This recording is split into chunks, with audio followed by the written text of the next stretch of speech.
Welcome to Telangana capital news. ముందుగా headlines.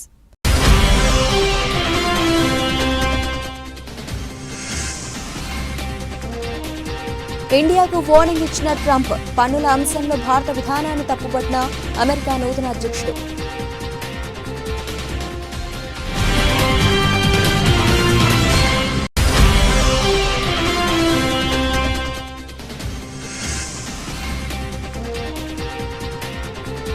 Jammu Kashmir కాదువాలో భారీ అగ్ని ప్రమాదం, 6 మృతి.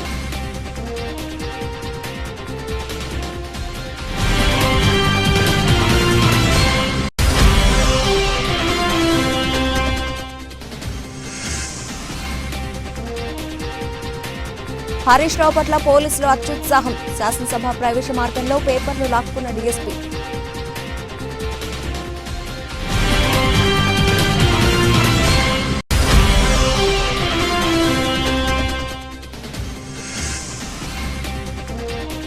ఆటో డ్రైవర్లకు సంఘీభావం, ఖాకీ దుస్తుల అసెంబ్లీకి బీఆర్ఎస్ ఎమ్మెల్యేలు, ఆటో నడిపిన కేటీఆర్.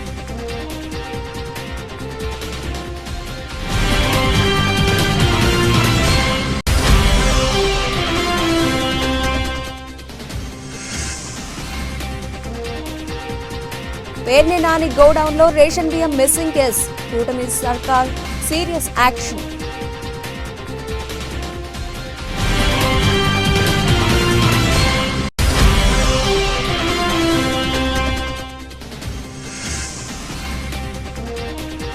ఒకే ఓవర్లో 35 పరుగులు, నా గురించి గూగుల్ని అడగండి. బుమ్రా కామెంట్స్ పై స్పందించిన సుందర్ పిచాయ్.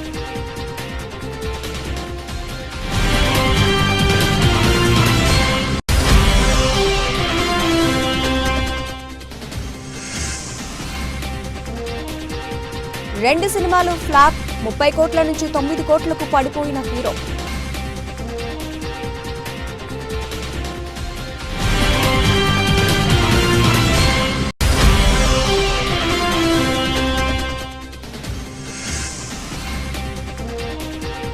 మార్కెట్లకు ఫెడ్ గుబులు, అమ్మకాల ఒత్తిడిలో మదుపర్లు, 332 పాయింట్లు కోల్పోయిన నిఫ్టీ.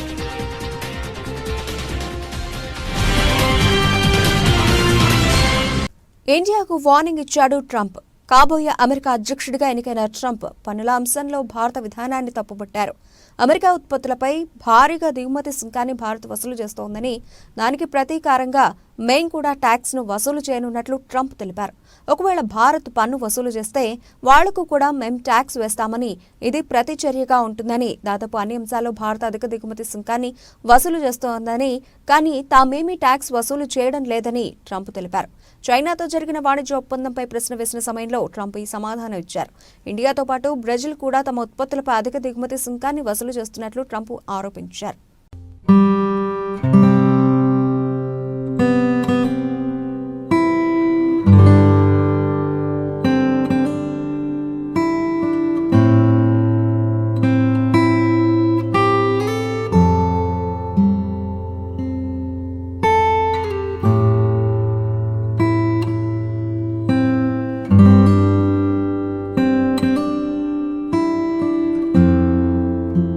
జమ్మూ కాశ్మీర్లోని కథువాలో బుధవారం భారీ అగ్ని ప్రమాదం సంభవించింది. శివనగర్లోని ఓ ఇంట్లో మంటలు చెలరేగడంతో ఇల్లంతా దట్టమైన పొగ వ్యాపించింది. దీంతో ఊపిరాడక 6 మరణించారు. మరో 3 అపస్మారక స్థితిలోకి వెళ్లారు. వారిని చికిత్స నిమిత్తం కథువాలోని జీఎంసీ ఆసుపత్రికి తరలించారు. ప్రస్తుతం వారి పరిస్థితి విషమంగా ఉన్నట్లు తెలుస్తోంది. కాగా అగ్ని ప్రమాదం గురించి తెలియగానే పోలీసులు, అగ్నిమాపక సిబ్బంది ఘటనా స్థలానికి చేరుకుని మంటలు ఆర్పివేసే ప్రయత్నం చేశారు. షార్ట్ సర్క్యూట్ కారణంగానే ఇంటికి మంటలు అంటుకుంటున్నట్లుగా పోలీసులు అనుమానిస్తున్నారు.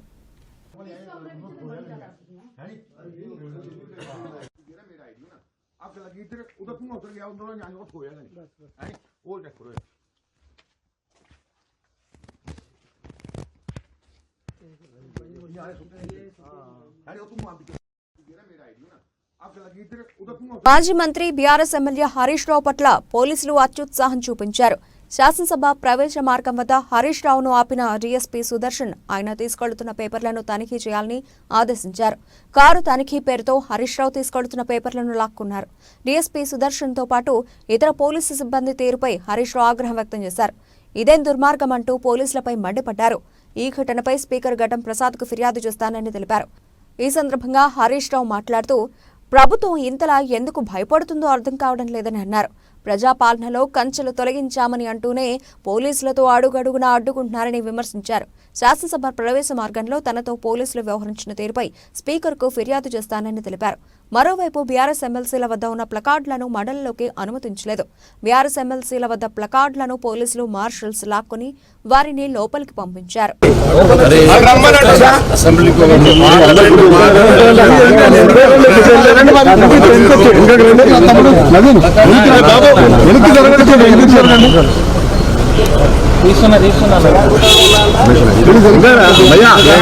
కెమెరామెన్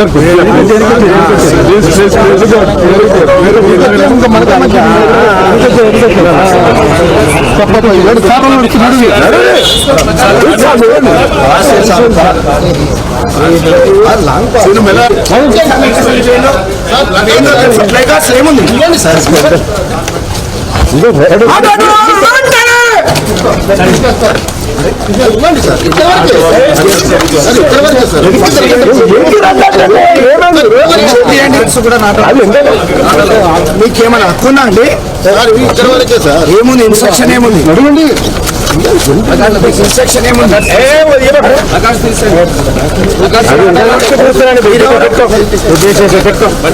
వాళ్ళు చేసేది చెప్పేది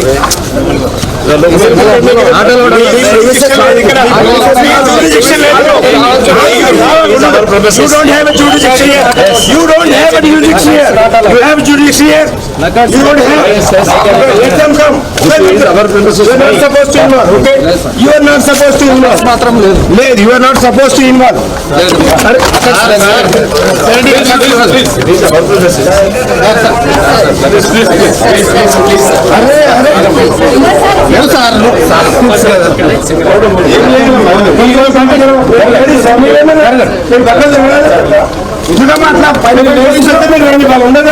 మరోవైపు ఆటో డ్రైవర్లకు బీఆర్ఎస్ ఎమ్మెల్యేలు సంఘీభావం తెలిపారు.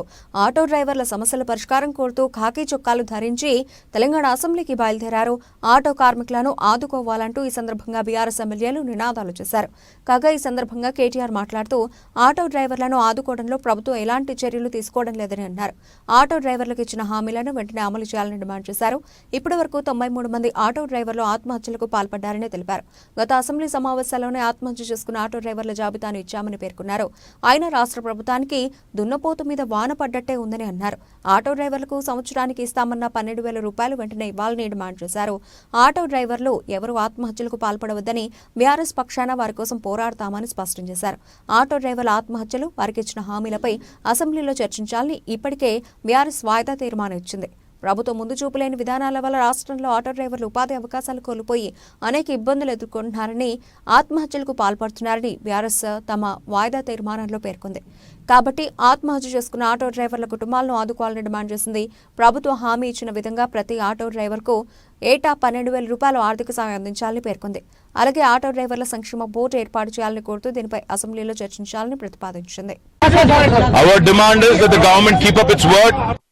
Forming a welfare board, giving 12,000 rupees of subsistence per month, and also most importantly insurance, and every aspect that was covered in their election manifesto has to be delivered immediately.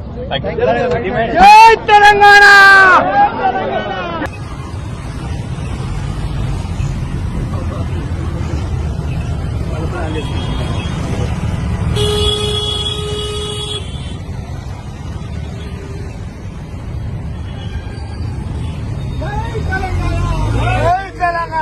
మాజీ మంత్రి పేర్ని నాని కుటుంబం మెడకు ration బియ్యం వివాదం చుట్టుకుంది.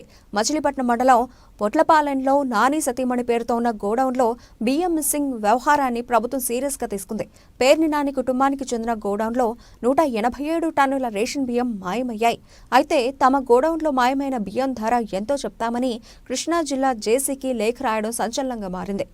Deputy CM Pawan Kalyan ఆదేశాలతో గత నెల 28, 29, 30 తేదీల్లో పౌర సరఫరాల శాఖ అధికారులు ఎంఎల్ఎస్ పాయింట్లలో తనిఖీలు చేపట్టగా 187 టన్నుల తేడా ఉన్నట్లుగా గుర్తించారు. ₹1,70,00,000 చెల్లించాలంటూ నోటీసులు పంపారు. దీంతో మాజీ మంత్రి పేర్ని నాని ₹1,00,00,000 డీడీలు తీయించి ఈ నెల 14న జేసీ కార్యాలయంలో అందజేశారు. మరో ₹70,00,000 సోమవారం చెల్లించారు. మొత్తంగా 2 విడతల్లో కలిపి ₹1.7 కోట్ల డీడీలను అధికారులకు అందజేశారు.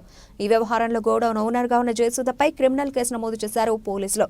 దీంతో పేర్ని సతీమణి జయసుధ తనయుడు కృష్ణమూర్తి అజ్ఞాతంలోకి వెళ్లారు. మచిలీపట్నం జిల్లా కోర్టులో జయసుధ బెయిల్ పిటిషన్ దాఖలు చేశారు.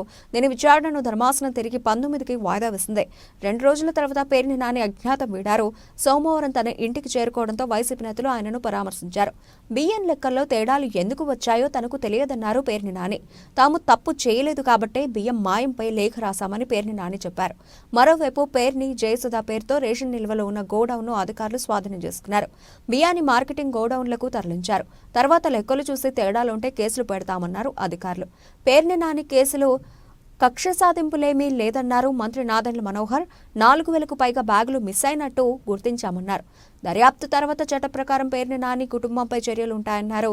మరోవైపు తమ నేతలను కూటమి ప్రభుత్వం టార్గెట్ చేస్తుందంటోంది వైసీపీ. కక్ష సాధింపు చర్యలో భాగంగానే వేధింపులకు పాల్పడుతోందని వైసీపీ నేతలు ఆరోపిస్తున్నారు. మాకు సడన్గా స్టాక్ కొరత కనపడింది, షార్టేజ్ ఉంది మా స్టాక్లో. దాదాపు ఈ షార్టేజ్ మేము ఒక టెక్నికల్ ప్రాబ్లంగా దాన్ని చిత్రీకరించారు. ఆ ప్రాంగణంలో ఉన్న ఒక లారీ వే బ్రిడ్జ్ ఏదైతే ఉందో అక్కడ వేయిమెంట్లో పొరపాటు వచ్చింది. కాబట్టి మేము 3,000 సుమారు బ్యాగ్స్ మేము షార్టేజ్ మాకు కనపడుతుంది. దీన్ని మేము బాధ్యత తీసుకుని ప్రభుత్వం ఏ నిర్ణయిస్తే అది దాన్ని బట్టి మేము తిరిగి చెల్లిస్తామని చెప్పి 27వ తారీఖున జయసుధ గారు లెటర్ రాశారు. Joint collector Krishna district. అయితే గోడౌన్లో స్టాక్స్ ఎంత ఉంది, ఏ విధంగా దీనిపైన మేము సమాచారం తెప్పించుకోవాలనే దానిపైన జాయింట్ కలెక్టర్ గారు వాళ్ళ దగ్గర ఉన్న స్టాక్ రిజిస్టర్స్ని బట్టి, బుక్ బ్యాలెన్స్ని బట్టి ఒక ప్రిలిమినరీ రిపోర్టు మా సివిల్ సప్లైస్ కార్పొరేషన్ ఆఫీస్కి డిసెంబర్ 4వ తారీఖున పంపించడం జరిగింది. అందులో ప్రిలిమినరీగా 185 మెట్రిక్ టన్నులు అంటే సుమారు 3,708 బ్యాగ్స్ బియ్య బస్తాలు షార్టేజ్ వచ్చిందనేది ఒక ప్రిలిమినరీ రిపోర్టుగా వాళ్ళు నిర్ధారించి పంపించారు. సివిల్ సప్లైస్ కార్పొరేషన్ ఎండీ గారు ఇమీడియట్గా 10వ తారీఖున ఇది మిస్అప్రాపరేషన్ జరిగింది కాబట్టి గైడ్లైన్స్ ప్రకారంగా డబుల్ ద పెనాల్టీ వేయాలి, ఇమీడియట్గా ఈ గోడౌన్ని బ్లాక్ లిస్ట్ చేద్దాం, అదేవిధంగా వీళ్ళపైన క్రిమినల్ చర్యలు తీసుకోమని పోలీసులకి ఎఫ్ఐఆర్ కూడా రిజిస్టర్ చేసేటట్టు కంప్లైంట్ ఫైల్ చేయమని ఆయన ఆ రోజు ఆదేశాలు జారీ చేయడం జరిగింది. ఇది డిసెంబర్ 10వ తారీఖున. ఈ రోజుకి అక్కడ ఉన్న స్టాక్ అంతా కూడా దాదాపు 4,093 బస్తాలు అక్కడి నుంచి మేము mandal level stocking points, MLS points అంటారు, ఈ మండల్ లెవెల్ స్టాకింగ్ పాయింట్స్కి షిఫ్ట్ చేయడం జరిగింది. ఎందుకంటే వీటిని భద్రపరచాలి, వీటిని రేపటి రోజున మళ్ళీ ఈ ప్రజా పంపిణీ వ్యవస్థలో మేము ఈ బియ్యాన్ని ప్రజలకు అందించాల్సిన బాధ్యత మా పైన ఉంటుంది. కాబట్టి 4,093 బస్తాల్ని MLS పాయింట్కి మేము వాటిని ట్రాన్స్పోర్ట్ చేసాం. ఇది మొత్తం పంచనామా చేసిన తర్వాత వీడియో రికార్డింగ్తో సహా ఈ కార్యక్రమాన్ని చేసాం.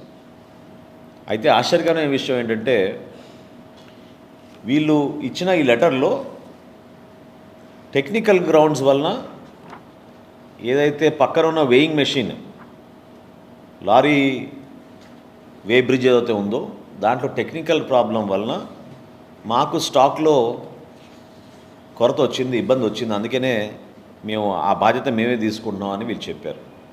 మేడ్చల్ మల్కాజ్గిరి జిల్లా గట్కేసర్ సోషల్ మీడియాలో పబ్లిసిటీ స్టంట్లకు అడ్డు అదుపు లేకుండా పోతోంది. సిటీ శివారు ప్రాంతాల్లో మనీ హాంటింగ్ పేరుతో పిచ్చి పీక్స్కు చేరుతోంది.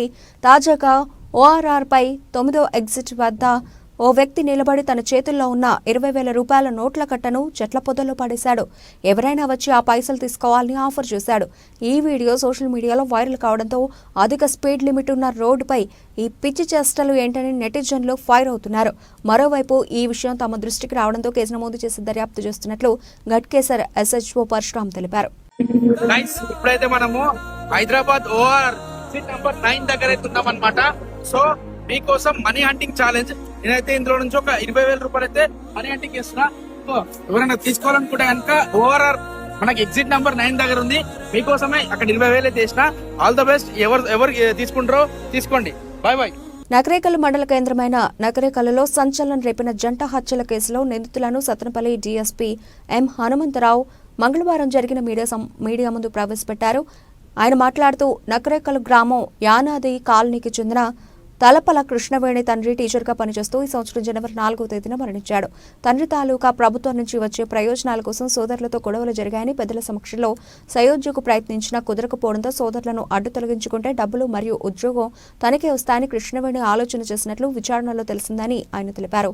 ఈ విషయం ప్రియుడు దానయ్య, కృష్ణవేణి ఇద్దరు మాట్లాడుకుని అన్నదమ్ములను చంపాలని నిర్ణయించుకున్నారని, సదరు హత్యకు అవసరమయ్యే డబ్బులు మరియు మోటార్ సైకిల్ ఇస్తానని దానయ్య చెప్పగా గత నెల 26వ తారీఖున నకరేకల్కు చెందిన ఇద్దరు మైనర్ యువకులతో కలిసి తమ్ముడు దుర్గా రామకృష్ణను చంపితే 10,000 రూపాయలు ఇస్తానని బేరం కుదుర్చుకొని అదే రోజు రాత్రి 10:30 సమయంలో వాళ్ల ఇంటి వద్దనే తమ్ముడికి మద్యం తాగించి చున్నీతో గొంతు బిగించి చంపినట్లు ఆయన తెలిపారు.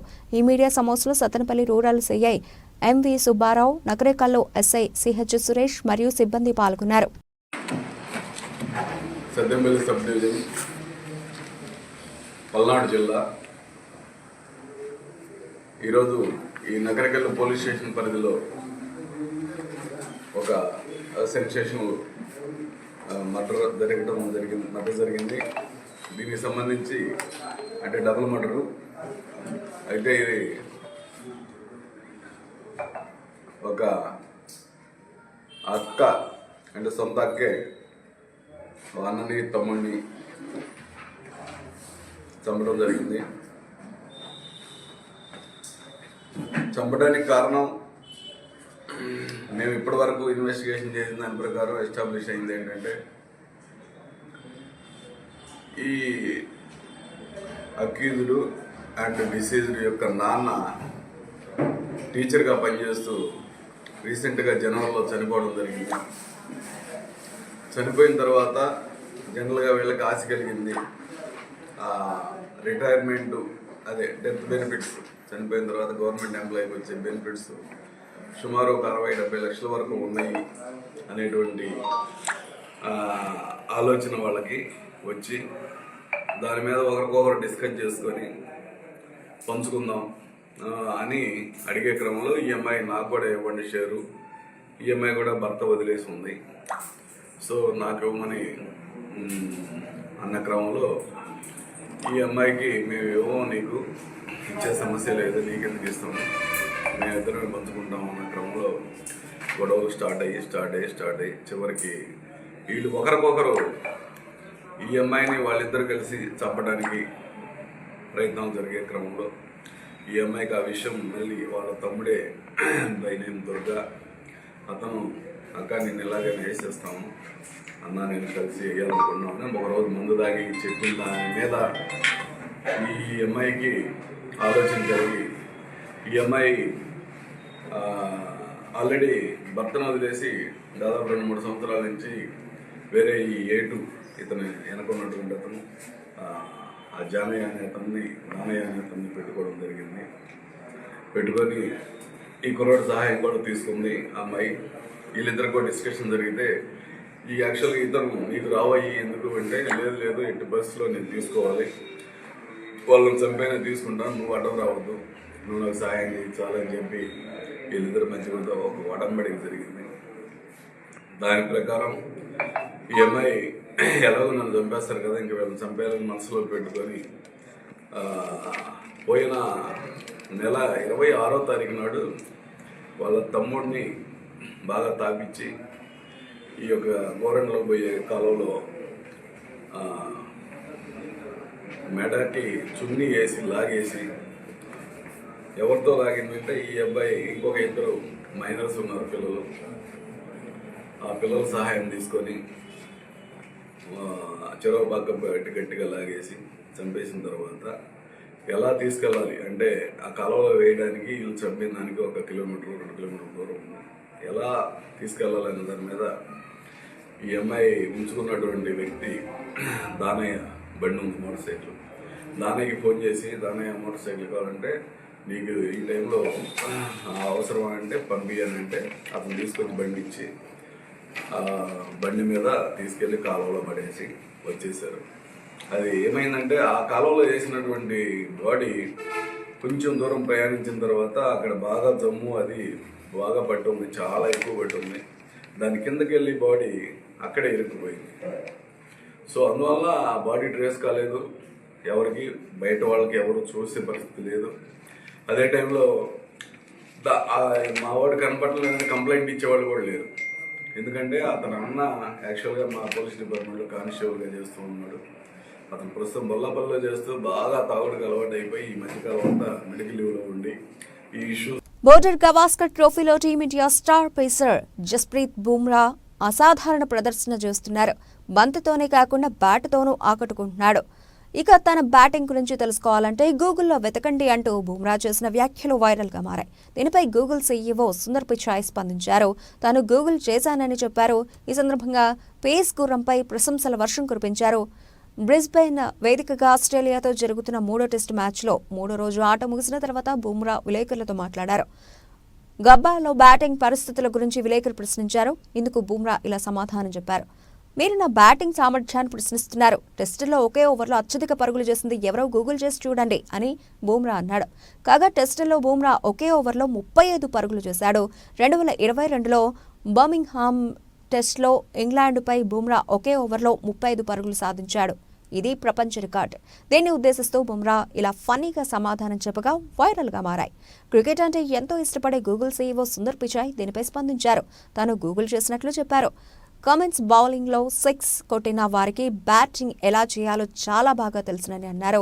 అంతేకాదంటూ ఈ 3వ టెస్టు మ్యాచ్లో భారత్ను ఫాలో ఆన్ గండం నుంచి తప్పించడాన్ని ప్రస్తావించారు. ఇటు గూగుల్ ఇండియా సైతం బుమ్రా వీడియోను పోస్ట్ చేస్తూ మేము జెస్సీ బాయ్ని మాత్రమే నమ్ముతామంటూ రాసుకొచ్చింది. Yeah, it's an interesting question that you're questioning my batting ability so far. I think you should use Google as well and see who's got the most number of runs in a test match, test over. But that jokes apart.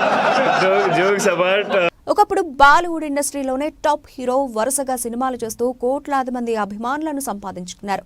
Senior నటుడు కుమారుడిగా సినీ రంగంలోకి అడుగుపెట్టి తనదైన నటనతో ప్రత్యేక గుర్తింపు తెచ్చుకున్నారు. కానీ వరుస ఫ్లాప్ చిత్రాలు ఇప్పుడు అతడి కెరీర్ను ప్రశ్నార్థకం చేశాయి. ఒకప్పుడు ఒక్క సినిమాకు 30 కోట్ల రూపాయల పారితోషికం తీసుకున్న ఆ హీరో ఇప్పుడు కేవలం 9 కోట్ల రూపాయలు మాత్రమే తీసుకుంటున్నారు. ఇంతకీ ఆ హీరో ఎవరో తెలుసా? అతడు మరెవరో కాదు, బాలీవుడ్ స్టార్ టైగర్. హీరో పంతి, బడే మియాన్, చోటే మియాన్ వంటి సినిమాలు అతని కెరీర్ను పతనానికి గురిచేశాయి. దీంతో రెమ్యునరేషన్ భారీగా పడిపోయింది. గత కొన్నేళ్లుగా ఒక్క హిట్ కూడా అందుకోలేదు. 2014లో హీరో పంతి సినిమాతో బాలీవుడ్లోకి అడుగుపెట్టాడు టైగర్. తెలుగులో వచ్చిన పరుగు సినిమాకు రీమేక్ ఇది. ఈ మూవీ బాలీవుడ్లో సూపర్ హిట్ అయింది. ఆ తర్వాత బాఘీ, బాఘీ 2 సినిమాలు టైగర్ని స్టార్ హీరోగా నిలబెట్టాయి. నటన, డాన్స్, యాక్షన్తో తనకంటూ ప్రత్యేక గుర్తింపు తెచ్చుకున్నారు. కానీ గత 2-3 ఏళ్లుగా టైగర్ నటించిన హీరో పంతి 2, గణపత్, బడే మియాన్, చోటే మియాన్, సింగం అగైన్ సినిమాలు బాక్సాఫీస్ వద్ద బోల్తా పడ్డాయి. దీంతో టైగర్ కెరీర్ గ్రాఫ్ పడిపోయింది. దీంతో ఇటు టైగర్ రెమ్యునరేషన్ సైతం పడిపోయింది. ఒకప్పుడు ఒక్క సినిమాకు 30 కోట్ల రూపాయల పారితోషికం తీసుకున్న టైగర్ ష్రాఫ్ ఇప్పుడు కేవలం 9 కోట్ల రూపాయల పారితోషికం తీసుకుంటున్నాడని బాలీవుడ్ ఇండస్ట్రీలో టాక్ వినిపిస్తోంది. టైగర్ ష్రాఫ్ ప్రస్తుతం బాఘీ 4 సినిమా షూటింగ్లో బిజీగా ఉన్నారు. ఈ సినిమా వచ్చే ఏడాది సెప్టెంబర్లో విడుదల కానుంది. దీంతో టైగర్ మరో హిట్ అందుకోవాలని భావిస్తున్నాడు.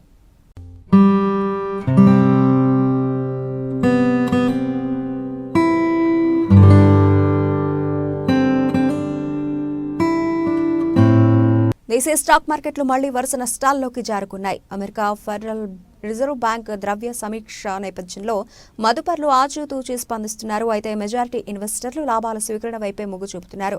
దీంతో మంగళవారం సూచీలకు భారీ నష్టాలు తప్పలేదు. బాంబే స్టాక్ ఎక్స్చేంజ్ ప్రధాన సూచీ సెన్సెక్స్ 1064.12 పాయింట్లు లేదా 1.30% క్షీణించి 81,000 మార్కుకు దిగువన 80,684.45 వద్ద స్థిరపడింది. ఒకానొక దశలోనైతే 1,136.37 పాయింట్లు పతనమైంది. ఇక నేషనల్ స్టాక్ ఎక్స్చేంజ్ సూచీ నిఫ్టీ 332.25 పాయింట్లు లేదా 1.35% పడిపోయి 24,336 వద్ద నిలిచింది. సోమవారం కూడా సెన్సెక్స్ 384.55 పాయింట్లు, నిఫ్టీ 100.05 పాయింట్లు దిగజారిన విషయం తెలిసిందే.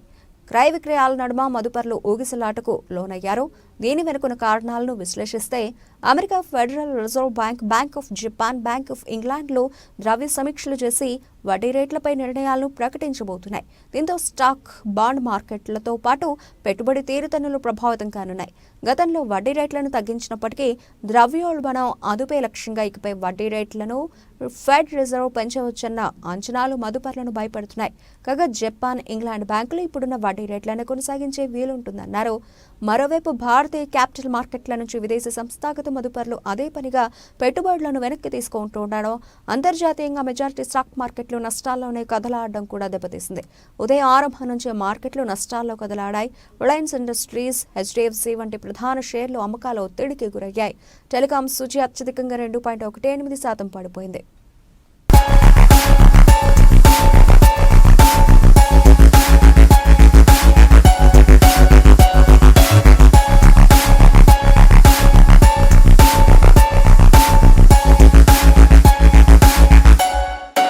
బులెటిన్ ముగించే ముందు హెడ్లైన్స్ మరోసారి.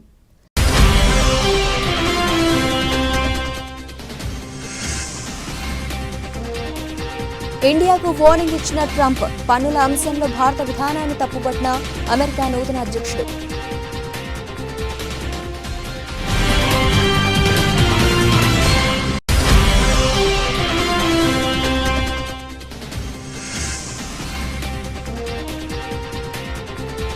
జమ్మూ కాశ్మీర్ కథువాలో భారీ అగ్ని ప్రమాదం, 6 మృతి.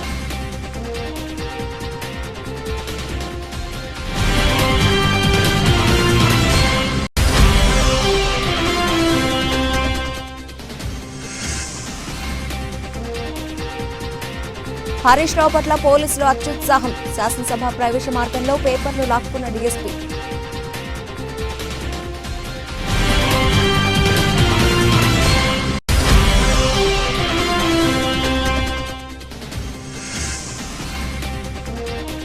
ఆటో డ్రైవర్లకు సంఘీభావం, ఖాకీ దుస్తుల అసెంబ్లీకి బీఆర్ఎస్ ఎమ్మెల్యేలు, ఆటో నడిపిన కేటీఆర్.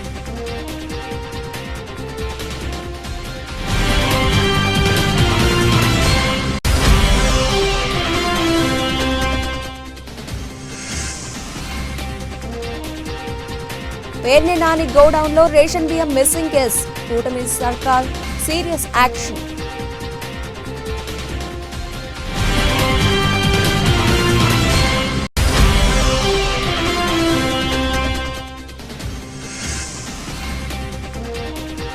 ఒకే ఓవర్లో 35 పరుగులు, నా గురించి గూగుల్ని అడగండి. బుమ్రా కామెంట్స్ పై స్పందించిన సుందర్ పిచాయ్.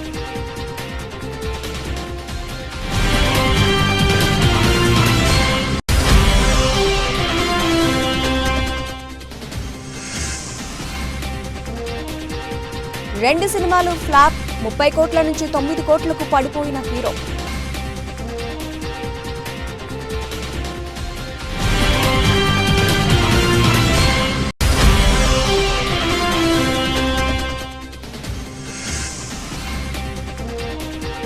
మార్కెట్లకు ఫెడ్ గుబులు, అమ్మకాల ఒత్తిడిలో మదుపర్లు 332 పాయింట్లు కోల్పోయిన నిఫ్టీ.